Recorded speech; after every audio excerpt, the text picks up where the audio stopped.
நிலாமுற்றம். ஆயனரையும் சிவகாமியையும் பார்த்துட்டு மகேந்திர சக்கரவர்த்தியும் மாமல்லரும் அரண்மனைக்கு போய் சேர்ந்துட்டாங்க. அப்போ அங்கே சேனாதிபதியை பார்த்து, சேனாதிபதி, தூதர்களுக்கு எல்லா விஷயம் சொல்லியாச்சா, புறப்படுறதுக்கு தயாராக இருக்காங்களான்னு கேட்டார் அரசர்.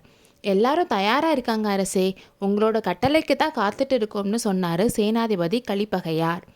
சக்கரவர்த்தி நரசிம்மவர்மரை பார்த்து, உன் அம்மா ரொம்ப கவலையாக இருப்பா, அவகிட்ட போய் இதுதான் விஷயம்னு சொல்லு, 2 பேரும் சாப்பிட்டு மேல் மாடத்துக்கு போங்க, நான் தூதுவர்களை அனுப்பிட்டு வரேன்னு சொன்னார்.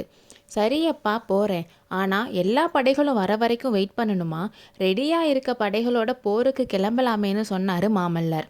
அதை பற்றி யோசிக்கலாம், நீ போய் அம்மாவை பாருன்னு நரசிம்மவர்மரை அனுப்பி வச்சுட்டு சேனாதிபதி கிட்ட, கலிப்பகையாரே, கோட்டைக்கு நாலா பக்கமும் காவல் போட்டாச்சான்னு கேட்டார்.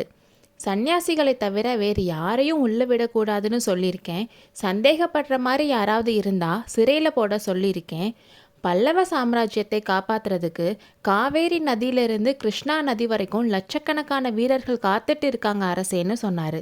உண்மைதான், ஆனால் அந்த வீரர்கள் எல்லாரும் வெறும் கையால் சண்டை போட முடியாதுல்ல, அவங்களுக்கு தேவையான வேலும் வாளும் எங்கேன்னு அரசர் கேட்டார்.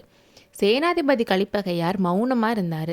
கீழே சோழ நாட்டில் வேலும் வாளும் நல்லா செய்வாங்க போல, யானை மேலே வீசின வேலை பார்த்தீங்களான்னு கேட்டார் அரசர். இல்லைன்னு சொன்னார் சேனாதிபதி. மாமல்லர்கிட்ட தான் அந்த வேல் இருக்குது, அதில் மாமாத்திரர்னு எழுதியிருந்துச்சு. மாமாத்திரன்ற பேர் கீழே சோழ நாட்டுக்கு உரியது தானே, கண்டிப்பாக வேல் எறிஞ்சவன் கீழே சோழ நாட்டுக்காரனாக தான் இருக்கணும். நம்மக்கிட்ட 1000 பேர் வேல் எறிகிறவங்க இருந்தாலும் அவன் 10,000ல் ஒரு வீரன், அவனை கண்டிப்பாக கண்டுபிடிச்சே ஆகணும்னு சொன்னார். இன்னும் ஒரு விஷயம், சன்னியாசி பற்றின அந்த கட்டளையை மாற்றணும். ஆயனரையும் சிவகாமியையும் பார்த்துட்டு திரும்பும்போது ஒரு சந்து முனையில் ஒரு புத்த பிக்ஷுவை பார்த்தேன். எங்களை பார்த்ததும் அவர் மறைஞ்சு நின்னார். கோட்டைக்குள்ளே புதுசாக வந்திருக்க அந்த புத்த பிக்ஷு யாருன்னு கண்டுபிடிக்கணும்னு சொன்னார். உடனே ஏற்பாடு செய்கிறேன்னு சொன்னார் சேனாதிபதி. அப்புறம் சேனாதிபதி கலிப்பகையார் ஒவ்வொரு தூதர்களாக கூப்பிட்டு அவங்க இன்னென்ன பகுதிக்கு போகிறாங்கன்னு அரசர்கிட்ட சொன்னார்.